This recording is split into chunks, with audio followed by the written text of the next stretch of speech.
Olá, meus amados, mais uma vez, Urique Costa, canal Sem Fermento. Paz de arroxo a todos. Desde já quero agradecer a você que tem assistido os vídeos, tem deixado o seu like. E se você ainda não se inscreveu, se inscreva, ative o sininho, receba a notificação a cada vez que eu postar um vídeo. Bom, pessoal, eu queria pensar com vocês a respeito de algo que se encontra no livro de Romanos 8, versículo 1 e 2. E por conta da minha fé hoje, algumas pessoas me consideram herege e me chamam de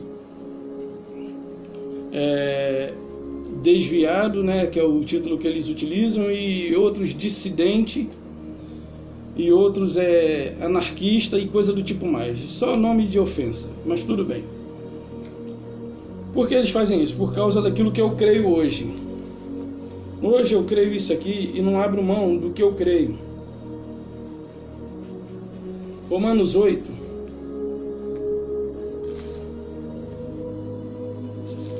O Criador, ele deu a sua palavra por boca de Paulo, e eu a dou a você por minha boca. Diz assim: agora, pois, já nenhuma condenação há para os que estão em Cristo Jesus. Vou ler como está escrito. Porque a lei do Espírito da vida te livrará, não, te livrou da lei do pecado e da morte. Ok? Te livrou da lei do pecado e da morte. Então, o que acontece? Hoje eu creio nisso como uma realidade nos meus dias, na minha vida. E o que pode me separar disso? Nada. Há alguma coisa que eu possa fazer da qual eu seja separado disso aqui que ele determinou? Não. Não há ações em mim que tornem nulo o que foi dito por ele. Não há em mim meios de agir para que isso não seja realizado na minha vida. Claro, quem semeia na carne, colhe na carne. E aí, quando eu falo que a lei da vida te livrou da lei do pecado e da morte, as pessoas falam assim: como você garante que não tem pecado no mundo? O pecado que havia no mundo era o pecado que havia sido trazido ao mundo por conta da desobediência de Adão. E por conta da desobediência de Adão, esse pecado acometeu todas as criaturas, todos os seres. Tanto é que você vê lá em Gênesis 3, se eu não me engano, versículo 20, que ele diz: maldita é a terra, 17.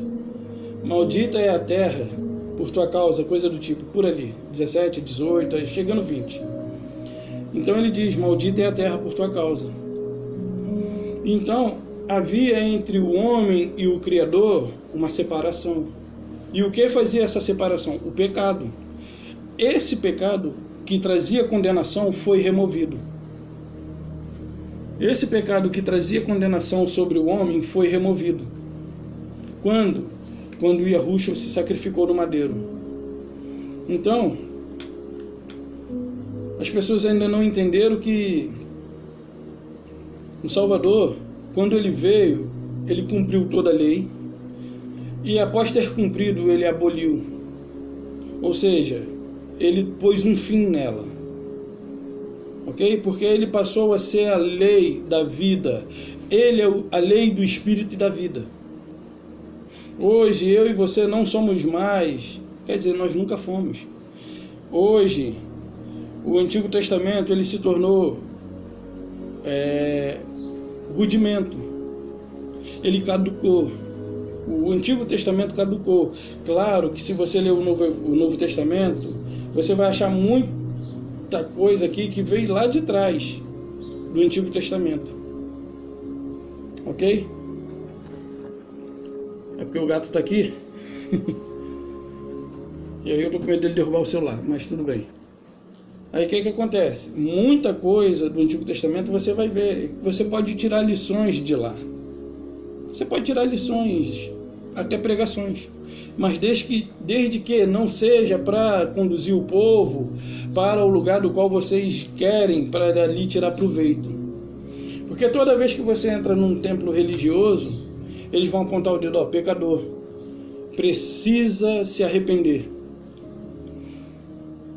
precisa fazer campanha, precisa fazer pacto, precisa se consagrar, precisa isso, precisa aquilo, sempre vai precisar de alguma coisa. E para todo aquele que está em aflição, chegando em determinados lugares, para todo aquele que está em aflição, chegando em determinados lugares, como casa de Deus, aí segundo eles, vai ter uma campanha correspondente à sua situação. É desemprego, é libertação de vício, vai ter sempre uma campanha destinada para a sua real situação. Então você tem que fazer algo, porque o que o Salvador fez lá no madeiro não é suficiente. Ok? Não é suficiente. E o que acontece? O Criador, ele enviou seu filho fez a sua obra, consumou, ou seja, completou toda ela, e disse está consumado, e finalizou ela todinha, e pronto. O que ele fez ali? Ele removeu o pecado, ele matou essa carne, por isso essa carne não mais tem o poder de trazer condenação a homem nenhum.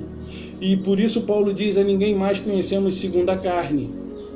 Porque se eu olho segundo a carne, eu me vejo pecador, eu me vejo miserável, pó da terra, eu me vejo em todas as qualidades, em todas as negatividades ruins, todas as qualidades negativas eu vou ver em mim, na minha carne. Por exemplo, se você falar com uma pessoa religiosa, que uma pessoa que bebe e fuma, ela é uma eleita à salvação, eles vão entrar em colapso. Eles vão entrar em colapso. Por quê? Porque eles vão dizer que para eles serem libertos, eles precisam aceitar Jesus. Eles precisam aceitar Yahushua para ser liberto. Então, o sacrifício do Salvador não foi completo. Ainda precisa que o homem aceite alguma coisa. Aí eu pergunto a você, uma palavra que me veio aqui agora, um pensamento. Adão pecou. O seu pecado passou a todos os homens. Você aceitou Adão para sofrer as consequências dos seus atos? Por que com o Salvador você tem que o aceitar para receber os benefícios conquistados por você na cruz? Da mesma forma que o pecado de Adão atingiu todos os seres humanos, o mesmo ato que ele fez de verter o seu sangue no madeiro, também acometeu a todos os homens, mesmo você dizendo que não. Ninguém precisa aceitar, até porque ninguém aqui é capaz de o aceitar. Ele mesmo disse, eu vos escolhi. Não foste vós que me escolheste, eu vos escolhi. Antes do quê? Antes da fundação do mundo. Ele que de antemão nos conheceu, também nos predestinou, coisa do tipo, né? Então você vê que eles sempre andam na direção do que o próprio Salvador estabeleceu. E aí eles tentam trazer você para debaixo dos rudimentos. Aí leva você lá para o Isaías, Jeremias, Malaquias, Zacarias, Obadias, Joel, Naum, Ezequias, e ficam pregando por ali, no pacto antigo, no pacto do qual não tem mais influência nem para mim nem para você. Não traz mais influência para nós. Por exemplo, aqueles que viveram lá, eles jamais poderiam viver esse novo pacto, o Novo Testamento. Por quê? Porque eles morreram. E juntamente com eles, esse também morreu. Está aqui na Bíblia, sim, para poder confirmar as coisas que são mencionadas no Novo. Mas você não pode e nem deve viver de acordo com ele. Aí vão dizer assim, mas Abraão sacrificou. Abraão não sacrificou. Abraão, ele demonstrou total obediência. Demonstrou total obediência. e voltou com Isaac. Por que você não mostra total obediência aos líderes que lhe pedem o seu sacrifício? Leva Isaac na mão, mas volta com Isaac e deixa eles mesmo prover o sacrifício que eles querem. Porque o Criador fez isso com Abraão. Ele chamou, mas ele mesmo proveu o sacrifício que ele queria. E aí esses líderes te chamam, e aí quando chega lá, você com seu Isaac, você volta lesado. Isaac fica. Você volta sem Isaac, você volta chorando. Abraão voltou com alegria. Ok? Aí alguns vão entrar aí e vai dizer, eu dou com alegria, eu não dou chorando. Tudo bem. Você que está sendo enganado. Então, eles sempre andam na contramão. Quer ver uma outra coisa? Lá em Mateus 3, versículo 11, João Batista diz assim: eu vos batizo com água para arrependimento, mas aquele que vem depois de mim, esse vos batizará com Espírito Santo e com fogo. E aí você vê no meio religioso ainda se fazendo batismo com água. João Batista estava dizendo assim: eu, João, desculpa pessoal, eu, João, batizo vocês com água para arrependimento, mas aquele que vem depois de mim, que é mais poderoso do que eu, esse vos batizará com o Espírito e com fogo. Só que o fogo aqui é no sentido de trazer juízo, de trazer... Okay? Então, ele vos batizará com o Espírito e com fogo. E aí eu pergunto para você, será que o pessoal que vive na religião não sabe que ele já veio? Não sabe que ele já ressuscitou? E é ele que agora batizou todos.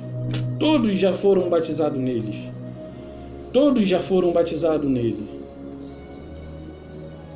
Como? Na sua morte todos nós fomos batizados. É só voltar aqui um pouquinho em Romanos 6. Romanos 6, 3. Porventura ignorais que todos nós fomos batizados em Cristo, e a Yahushua fomos batizados na sua morte? Ou seja, aquele João, ele não mais batizou, até porque ele morreu antes.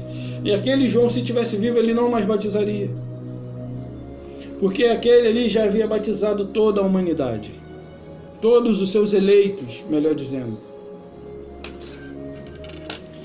E aí você vê que eles vão na contramão. Aí o Criador fala assim: eu batizei vocês na cruz, no madeiro. Aí vem a igreja: não, aqui só toca, aqui só participa se eu batizar vocês nas águas. Aí o Criador: como assim? Eu já batizei no madeiro, no meu sacrifício, mas aqui quem manda sou eu, diz o líder. Porque eles passam para você que o Criador depende de algo que vocês precisam fazer para lhes salvar, porque eles não querem que vocês recebam a revelação e a libertação daquela que foi conquistada por você e também foi conquistada por mim. Ok? Então eles não podem deixar que vocês descubram as verdades. Vamos ver como é que eles andam, esse povo, como é que eles são. É um povo rebelde. Romanos 10, 16 a 21. Mas nem todos obedecem ao Evangelho, pois Isaías diz: Senhor, quem deu crédito à nossa geração, à nossa pregação? E assim a fé vem pela pregação da palavra de Cristo, ok? Mas palavra de Cristo que foi revelada a Paulo. Mas porventura não ouviram? Sim, por certo. Por toda a terra se fez ouvir a sua voz, e a sua palavra até os confins do mundo. Pergunto mais: porventura não terá chegado isso ao conhecimento de Israel? Moisés já dizia: eu vos porei em ciúme com um povo que não é nação, e com gente insensata, e vos provocarei a ira. E Isaías a mais se atreve e diz: fui achado pelo que não me procuravam. Revelei-me aos que não me perguntavam, por mim. Quanto a Israel, porém, diz: todo o dia estendi as mãos a um povo rebelde e contradizente. O retrato é o mesmo. Os tempos mudaram, mas o retrato é o mesmo. Paulo está falando aqui, ó, quando vocês olham para Israel, vocês veem um povo rebelde e contradizente. Porque quando você prega, eu pensava que os crentes eles eram aqueles que frequentavam a religião, né? Mas não. Crente é quem crê. Quando você pega o evangelho e mostra para alguém que ainda se encontra no meio religioso, ele não crê no que você está mostrando. Porque o que você está mostrando a ele não é Bíblia, é evangelho. Mas se você mostrar a Bíblia, ele vai dizer assim, agora sim. Agora você está voltando à consciência. Agora você está voltando ao caminho. Agora você isso, agora.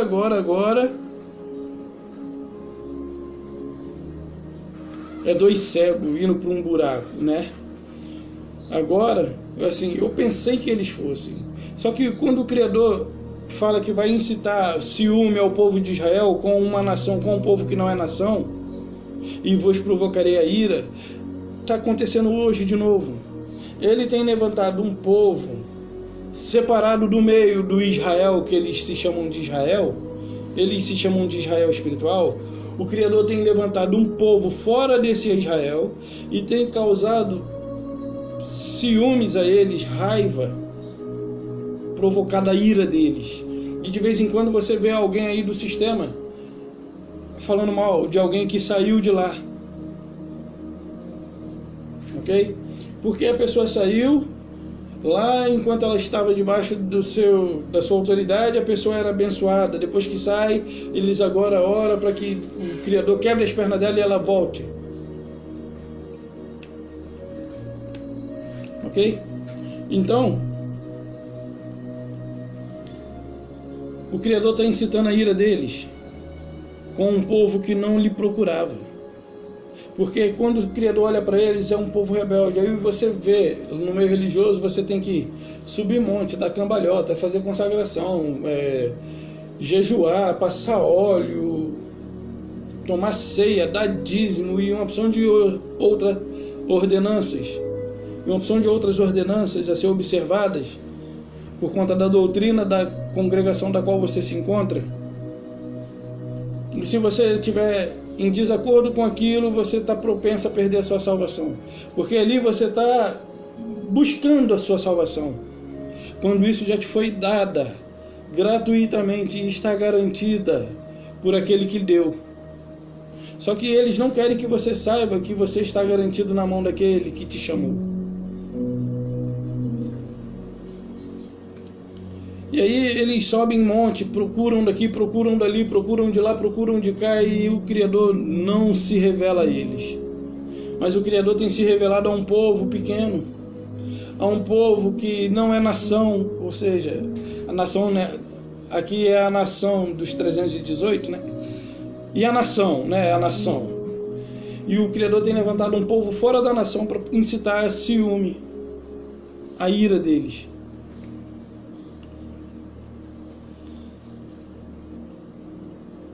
Aí ele diz assim, Isaías, mas se atreve, fui achado pelos que não me procuravam, revelei-me aos que não me perguntavam por mim. Então não adianta você procurar. Se ele não se revelar, não adianta você ir para templo, ficar noite e dia, jejuar, fazer vigília, fazer parte de tem Yom Kippur e outros rudimentos do judaísmo. Não tem nada que você possa fazer nesse corpo que lhe traga condenação com relação à eternidade. O que você fizer nessa carne, você vai colher. Quando você se torna rebelde, ele vai te corrigir, ele vai te disciplinar, ele vai te açoitar se necessário. Mas ele não vai te lançar fora. E na religião você nem dentro está. Você está tentando entrar. Quando aquele que revelou a Paulo agora, não é antes, é agora. Antes da cruz não, mas depois, antes do madeiro não. Mas depois do madeiro, sim. E por isso Paulo fala agora. Antes não, mas agora nenhuma, pois nenhuma condenação há Nenhuma quer dizer quantas. E se você se enquadra nessa, então nenhuma condenação há sobre sua vida, por mais que se levante papa, bispo, apóstolo, presbítero, ancião, padre, pastor, não importa os títulos que eles tenham, por mais que eles digam, você não é, porque você é o que o Criador disse que você é. E você está salvo porque o Criador assim quis, não porque alguém vai determinar isso. Nem você mesmo determina isso. Ainda mais os outros. Olhar para um texto aqui. João 6.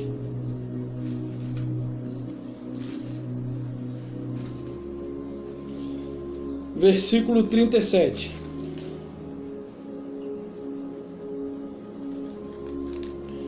Todo aquele que o Pai me dá, esse virá a mim, e o que vem a mim, de modo nenhum lançarei fora. Porque eu desci do céu, não para fazer a minha própria vontade, e sim a vontade daquele que me enviou. E a vontade daquele que me enviou é esta, que nenhum eu perca de todos os que me deu. Pelo contrário, eu ressuscitarei no último dia. Esse último dia aqui foi quando ele lá ressuscitou. E quando o seu reino se estabeleceu definitivamente no ano 70. Para você não ficar pensando aí no apocalipse futuro incerto. Então, qual era o propósito dele? Não perder nenhum do que o Pai havia lhe dado. E o propósito do Pai que lhe deu era de que ele não perdesse nenhum deles mesmo. Ok? Então ele está dizendo duas vezes por ele e pelo Pai. Nem eu nem meu Pai queremos que vocês se percam. E aí vem um dizer, olha, você está perdido se você não se converter. Você acha que você é capaz de se converter? Um morto não decide, como eu já falei antes, em Efésios 2:1, ele nos deu vida estando nós mortos nos nossos delitos, estando vós, Paulo está falando com aqueles lá, ele vos deu vida estando vós mortos nos vossos delitos e pecado. Quem? Aqueles a quem lhes ouvia. Mas louvado seja o Criador por isso aqui ter chegado em nossas mãos no dia de hoje. Então vamos ver mais um texto. Aí aqui eu te faço uma pergunta. Lá você tem medo de se perder. E você diz que é dele. Mas você tem medo de se perder. Você tem medo de morrer numa condição da qual desagrada o Criador. Ok? E aí, se você morrer nessa condição, você se perdeu. Você acha isso justo? Ainda bem que não depende de você, nem de mim. Porque se fosse assim, nenhum de nós se salvaria. Nenhum.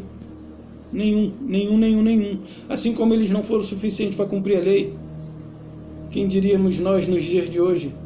Quanto mais os dias passam, mais pervertidas as coisas ficam. Ok?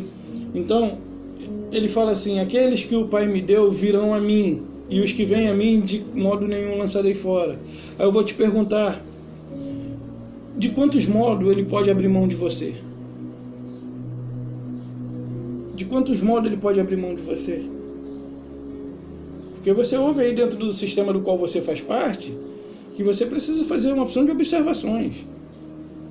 Porque senão você está perdida.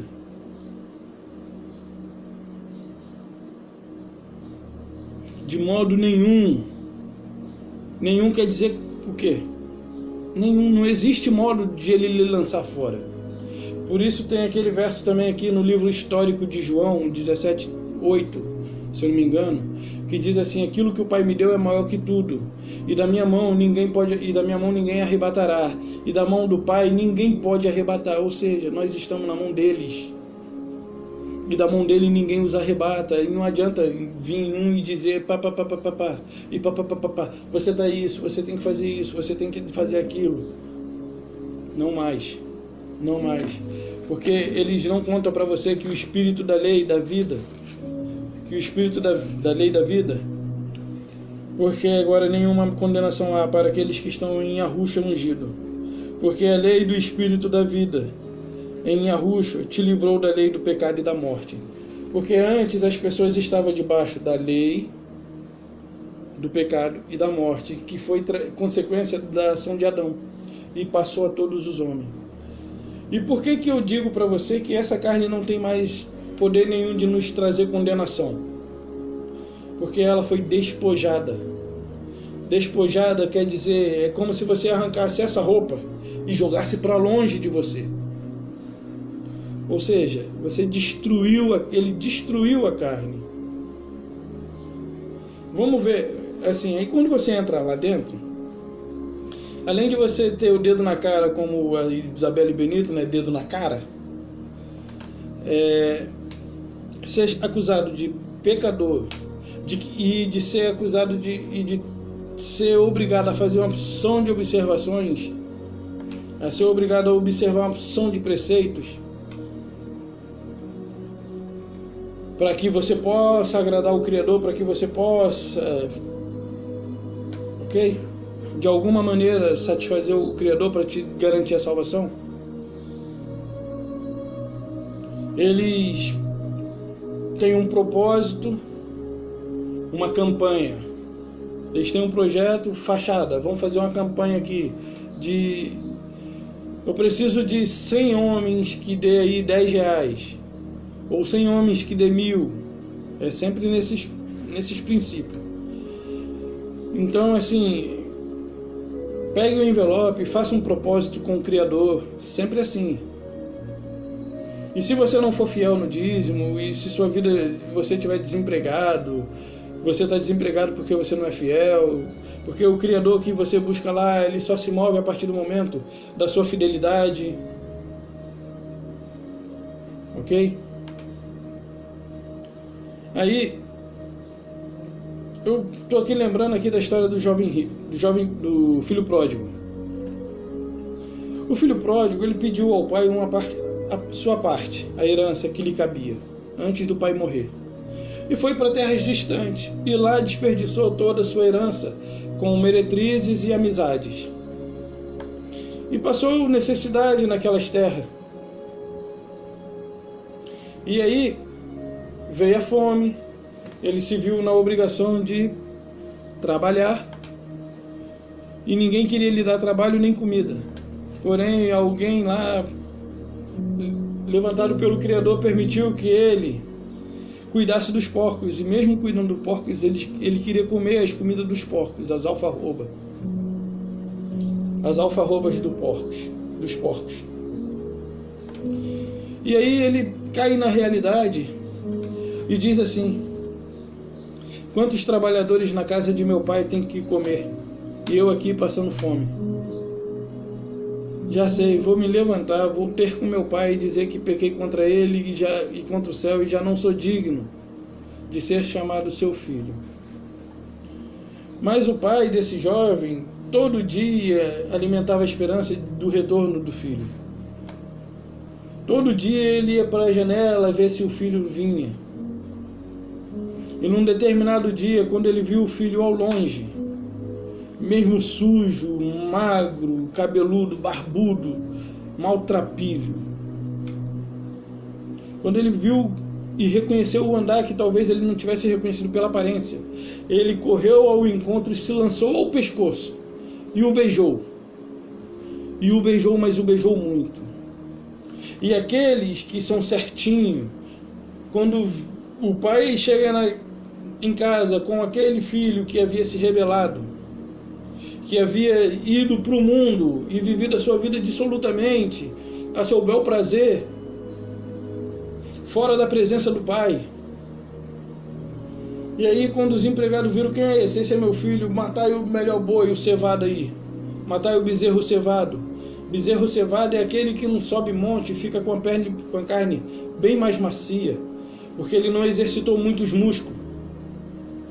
É aquele que fica só no pasto plano. Esse é o bezerro cevado. ok? Então, por ele não ter subido muito monte para se alimentar dos capins nos altos, ele não teve um exercício muscular. Então as suas carnes são mais macias. E aí, mata o animal cevado. Pega lá o meu anel. E o filho olhando para o pai assustado, sem saber o que estava acontecendo. E aí quando o pai tem essa reação, aqueles que são lá do repepé, aqueles que são certinho do aleluia, glória a Deus, creme craque, samambaia, lava sunga na bacia, queima ele! E o pai, epa, é meu filho, estava morto e reviveu, estava perdido e foi achado. E aí quando chega o outro irmão também certinho, que vê aquela movimentação e pergunta, ué, o que está acontecendo aí? É teu irmão, cara, teu irmão voltou. Aí ele vai lá, todo certinho, todo aleluia, glória a Deus. Esse teu irmão, enquanto aqueles que são da religião apontam o dedo, o pai abraça.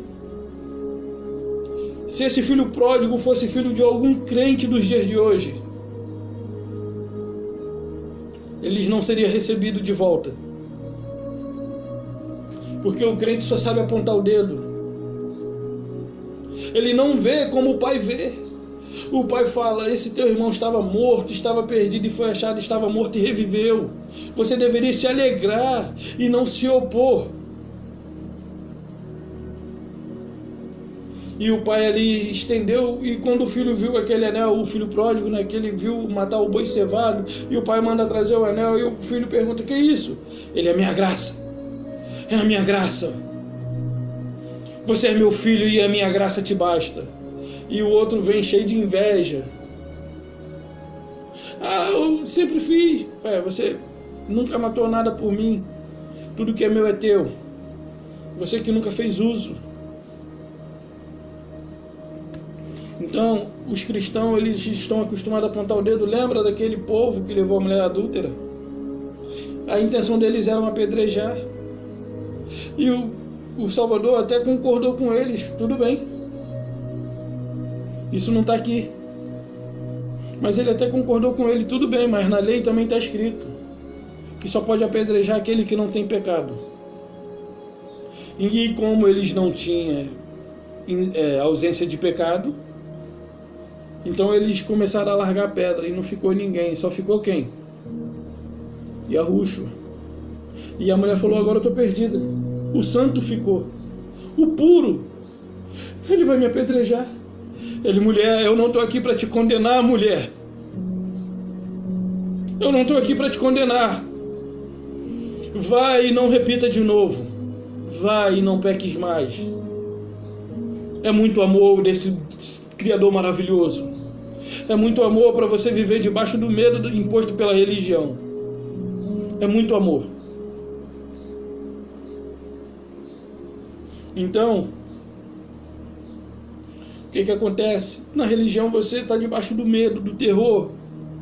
A religião te condena a partir do momento em que você erra com eles. Mas o Criador não veio fazer isso. Aí agora, voltando aqui para eles, que se dizem fazer a obra, aí tem o projeto da fachada. E faz-se campanha. E quando a campanha não é suficiente, aí se faz... cozinha alguma coisa, faz docinho, faz salgadinho e pega alguns irmãos ali que se encontram desempregados para vender os salgadinhos de porta em porta, e eles não são remunerados por isso, mas todo o valor arrecadado vai ser em prol do propósito. E o irmão está desempregado e precisa também levar recurso para sua casa, mas aí ele é induzido a pensar que ele está fazendo a obra de Yahweh, a obra de Deus.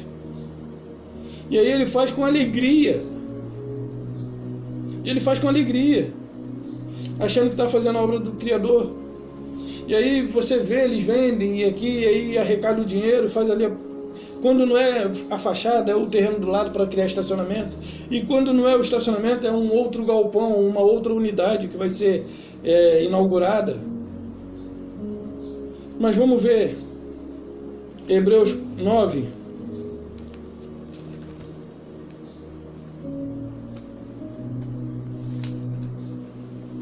Hebreus 9.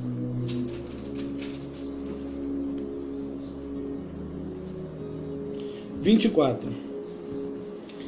Aqui está dizendo assim, ó, o sacrifício de Yahushua é eficaz para sempre. Essa foi a epígrafe que puseram aqui. Mas assim, a igreja não conhece essa passagem. Porque lá eles sobem monte, buscando o Criador. Lá eles fazem oração com óleo ungido.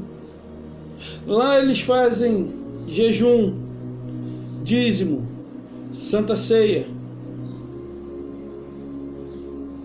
vigília e muitas outras coisas. Aí é fitinha, é campanha para isso, é pacto para aquilo. Ok?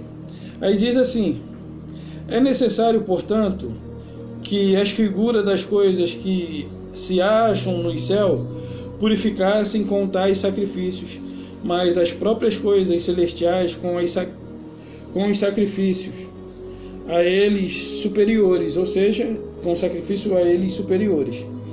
Porque, agora sim, o 24, porque Cristo não entrou em santuário feito por mãos. E aí você diz assim, vamos construir mais um templo ali, a casa do Senhor. Ele não entrou nesses lugares do qual você diz. Ele não entrou no santuário feito por mãos.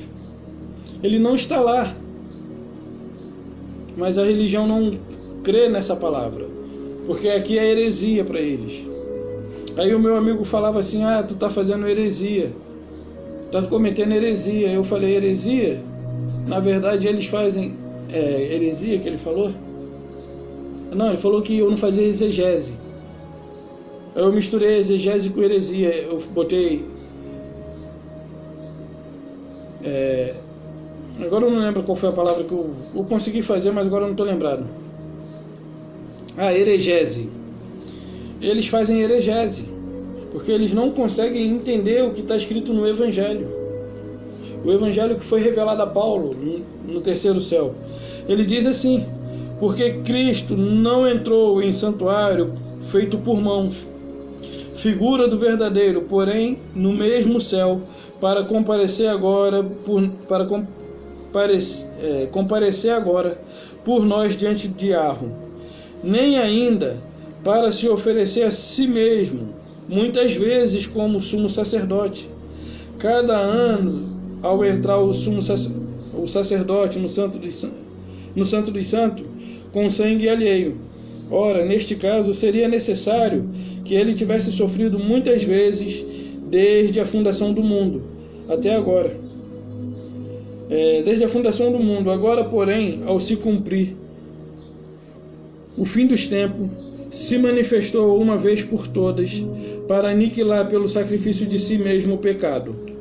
Então ele aniquilou ou ele não aniquilou o pecado? Mais uma pergunta para você responder.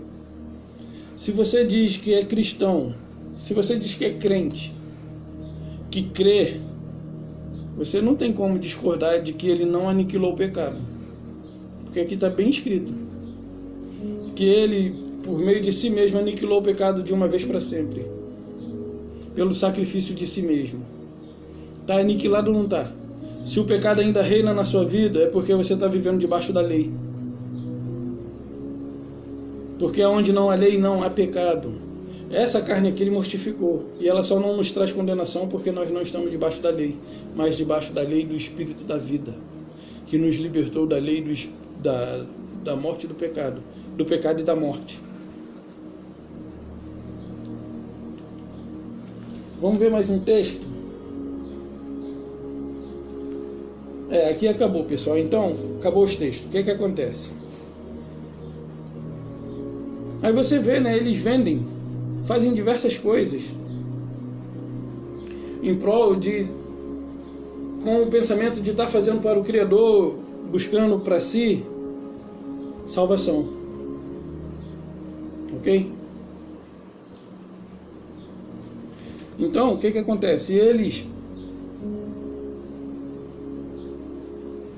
elaboram, maquinam e faz com que as pessoas se tornem refém. E ali eles tratam as pessoas como ovelha. Ovelha é gado. Ovelha é gado. O Criador, no Antigo Pacto, via o seu povo como ovelha. Por que ele via como ovelha? Porque maldita é a terra. Então ele nos via assim, porque como um animal não tem espírito, só alma e o corpo, assim éramos nós, aos olhos do Criador, como um animal, como ovelhinha, bichinho de Jacó. Mas no Novo Pacto, como ele nos vê? Filho. E o que a religião não ensina para você? Que lá em Romanos 1:12 diz assim, porque veio para os seus, 11, né? Mas os seus não lhe receberam. Mas todos quantos se tornarem todos quantos receberam, deu-lhes o poder de se tornarem e serem feitos filhos de Arro. Então, do Novo Pacto para cá, não mais ovelha, mas filho de Arro.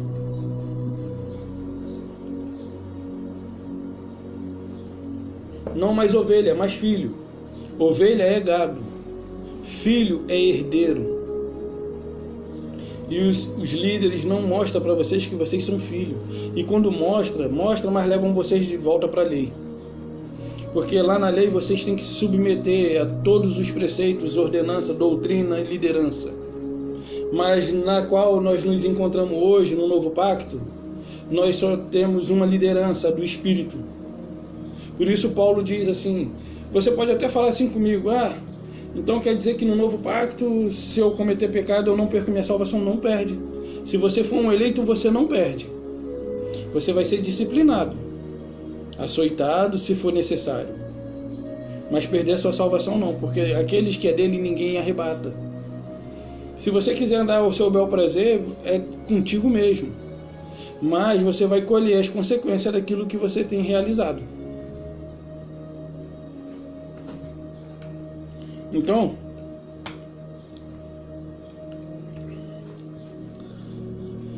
deixa eu ver se eu lembro aqui onde que está esse verso. Voltar para o Romanos 8. Romanos 8 Romanos 8 Romanos 8. E a gente vai fechar. Romanos 8:33. Bom, eu vou falar isso para você, mas não deixa seu líder saber não, que você está ouvindo heresia da palavra aqui.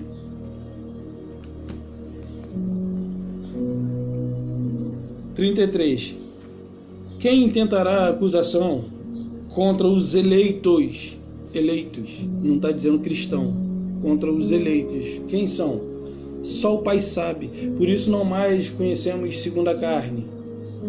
Quem tentará acusação contra os eleitos de Iarro? É Iarro quem os justifica. Quem os condenará? Pastor? Bispo? Presbítero? Apóstolo? Cardeal? O Papa pode. Papa? Padre? Não importa a nomenclatura que eles dão a si mesmo. Quem poderá te separar? Quem tentará, né? Quem os condenará? É Yahushua quem morreu, ou antes, Paulo se corrige aqui, né? É Yahushua quem morreu, ou antes, quem ressuscitou, ou antes, quem ressuscitou, o qual está à direita de Yahweh, e também intercede por nós. Quem nos separará? Ou seja, às vezes você vai no meio religioso e alguém lá cometeu algum delito na sua carne, e essa pessoa procura uma liderança e ali faz confissão de tudo que ela fez. Aí, me ajuda nesse propósito, porque eu fiz isso, fiz aquilo, e conta tudo. Daqui a pouco aquilo vira notícia. E a pessoa está exposta para toda a congregação.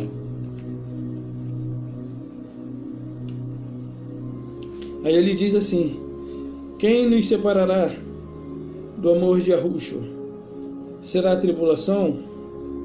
Ou angústia? Ou perseguição? ou fome, ou nudez, ou perigo, ou espada? Como está escrito, por amor de ti, somos entregues ao matadouro o dia todo. Fomos, Paulo está falando com aqueles que estavam lá, fomos, não somos, fomos fomos considerados como ovelha, fomos, não mais, foram considerados como ovelha para o matadouro.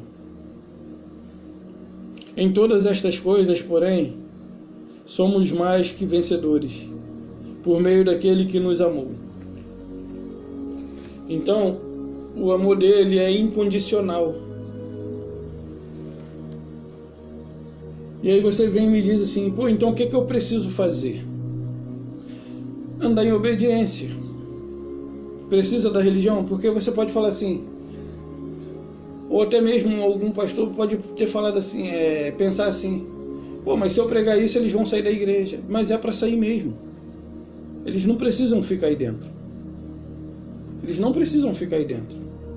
Eles não são guiados por homens, eles têm que ser guiados pelo Espírito.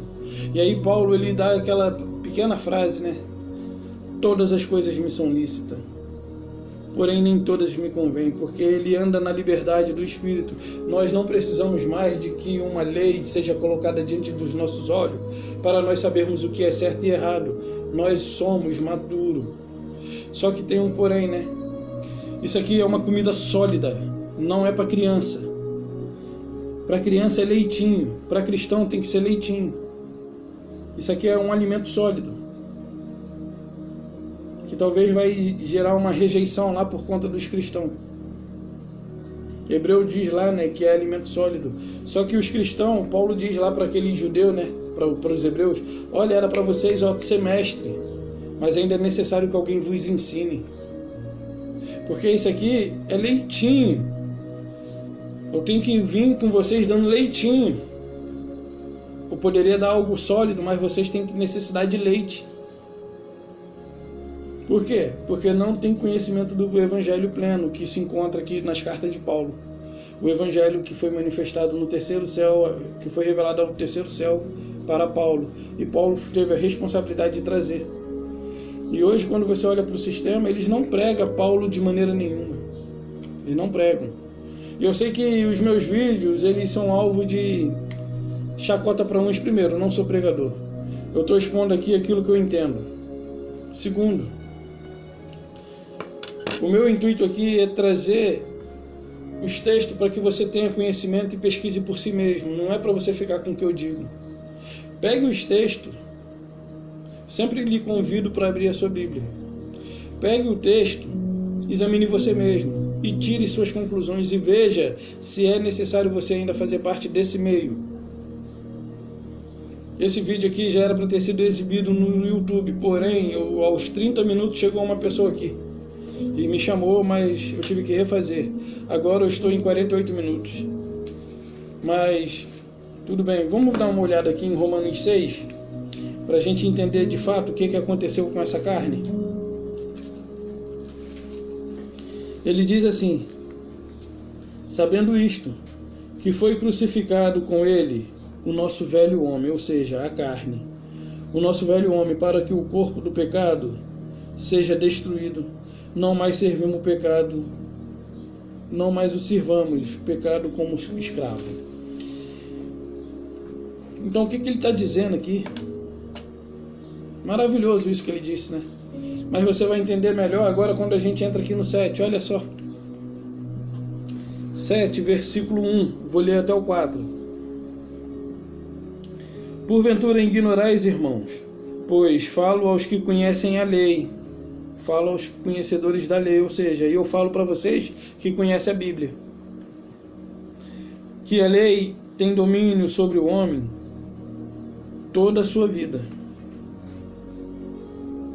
Que a lei tem domínio sobre o homem toda a sua vida? É uma pergunta, agora que eu vi a interrogação aqui. Ora, a mulher casada está ligada pela lei ao marido, enquanto ele vive. Mas se o mesmo morre, desobrigada ficará da lei conjugal, De sorte que será considerada adúltera, se vivendo ainda o marido, unir-se com outro homem, porém, se morre o marido, estará livre da lei, e não será adúltera se contrair novas núpcias. Olha o 4 é maravilhoso. Assim mesmo, meus irmãos, também vós morreste relativamente à lei, por meio do corpo de Cristo, para pertencerdes a outro. A outro quem? Ou seja, ele está falando assim, olha, vocês que andaram segundo o Salvador, parou, acabou. Agora vocês têm que seguir outro, qual? Porque se você pegar o Romano, isso aqui, o Romano todo é uma carta só. Paulo foi escrevendo, foi escrevendo, depois entregou. Aqui esse outro quem é? A lei, o espírito de vida, porque a lei do espírito de vida, ele é o espírito de vida, ao qual os homens devem seguir. Ele diz assim, pertencerdes a outro, a saber, aquele que ressuscitou dentre os mortos, a fim de que frutifiquemos para Iarro. Ou seja, não mais segundo a carne, mas agora no Espírito. E quem é o Espírito? Aquele que ressuscitou dentre os mortos. Aí você entra no Romanos 8, é que ele matou a carne. Ok? Ele matou a carne, para que nós não mais servíssemos segundo a carne. Também agora nós temos que o servir no Espírito. Não é mais com dízimo. Claro que nós vamos suprir a necessidade dos que tiverem necessidade, mas não é levando dinheiro para uma instituição religiosa, para um local determinado, denominado de igreja, e entregar esse dinheiro na mão de um homem. Entrega aqui na minha mão, gente. Entrega aqui. Eu vou fazer a obra que vocês querem. Não vai, né? Não vai, né? Você não está debaixo do meu ministério. Então, assim, é fácil. Você entrega a mim e confia, mas você confia naquele. Eu conheço uma opção de gente onde eu moro que passa necessidade. Conheço um monte de gente e essas pessoas não recebem ajuda. Mas aqueles lá, eles enriquecem cada vez mais. Aí o 5. Porque quando vivíamos segundo a carne, as paixões pecaminosas postas em realce pela lei operavam em nossos membros, a fim de frutificarmos para a morte. Quando vivíamos pela carne, Paulo está falando aqui, eles não estavam vivos ainda, estavam, mas agora é para viver segundo a carne? Não mais. Aí quando você entra em Coríntios, ele fala assim, a ninguém mais conhecemos segundo a carne. Se conhecemos o Salvador segundo a carne, agora não mais. Ou seja, não é mais para ficar olhando para o Salvador que andou nessa terra. Ele tem exemplo para ser tirado, sim, mas não é para seguir ele, é para seguir o Espírito. E aí ele só tem uma referência para nos fazer ser igual a ele. Sede, pois, meus imitadores, assim como eu sou imitador de Yahushua, disse Paulo. E digo eu daqui de Cosmo.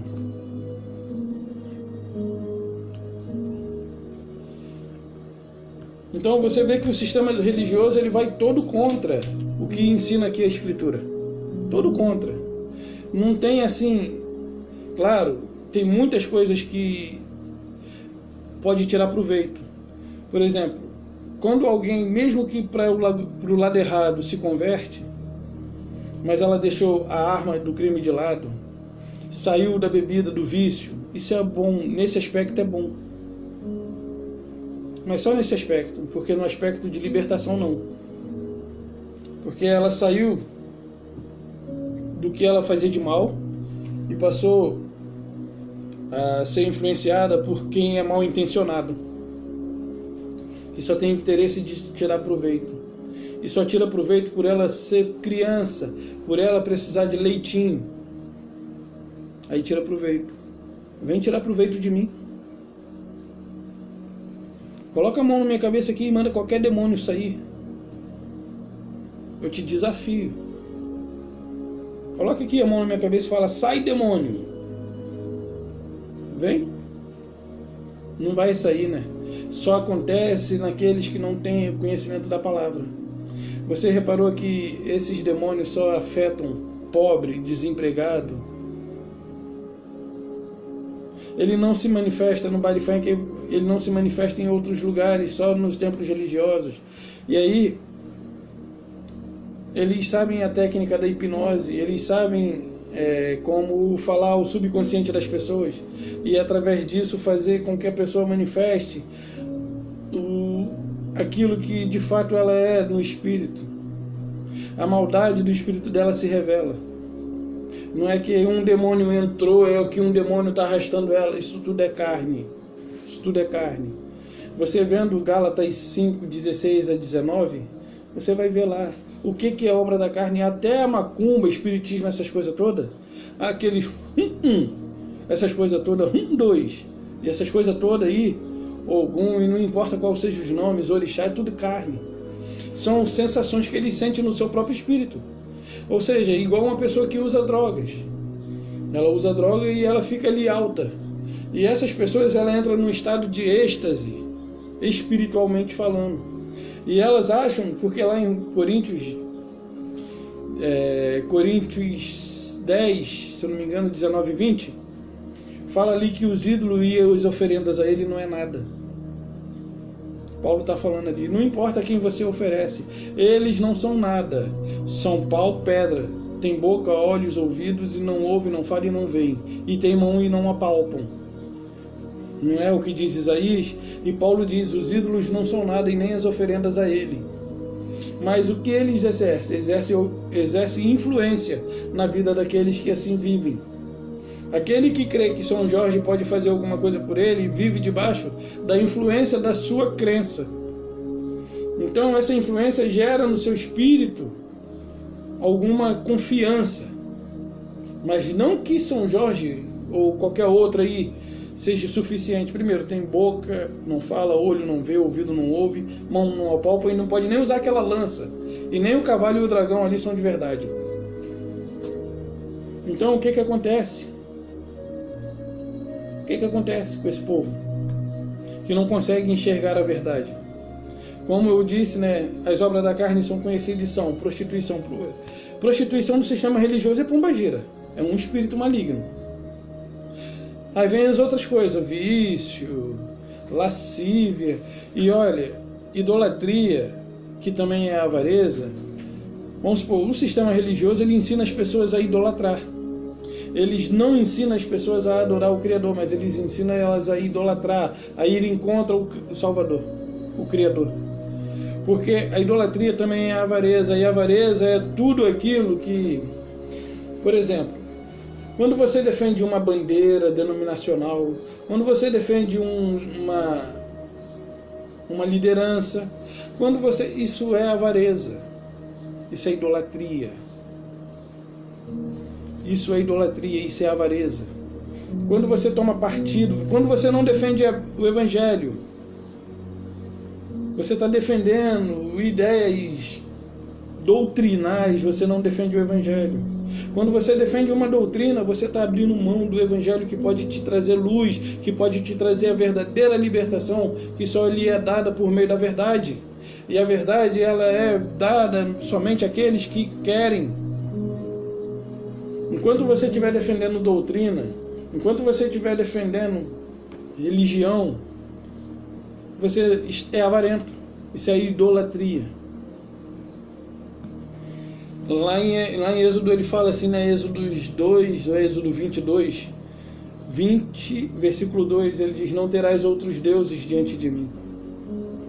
E quando você defende uma doutrina, quando você defende uma liderança, quando você defende uma denominação, isso aí se tornou um Deus perante o Criador. Você não defende o Evangelho, você defende a denominação da qual você faz parte. Isso aí se tornou um Deus para você. E na presença do Criador você criou outro. Tem outras passagens aqui que eu queria trazer, mas acho que está bom por hoje. Os meus vídeos é mais para que você reflita, tire suas conclusões. Veja o significado da palavra avareza, lá em Colossenses 2, ou 1, de 1 a 4, se eu não me engano, que fala ali da idolatria, que também é avareza. E veja o significado da palavra avareza. Ok? ok? Quando você defende mais uma coisa do que o próprio Evangelho, você é idólatra. E quando você é idólatra, você criou uma imagem para si, ou uma bandeira, ou uma liderança, e aí você criou um outro Deus. E isso aí tudo diante do Criador não é nada.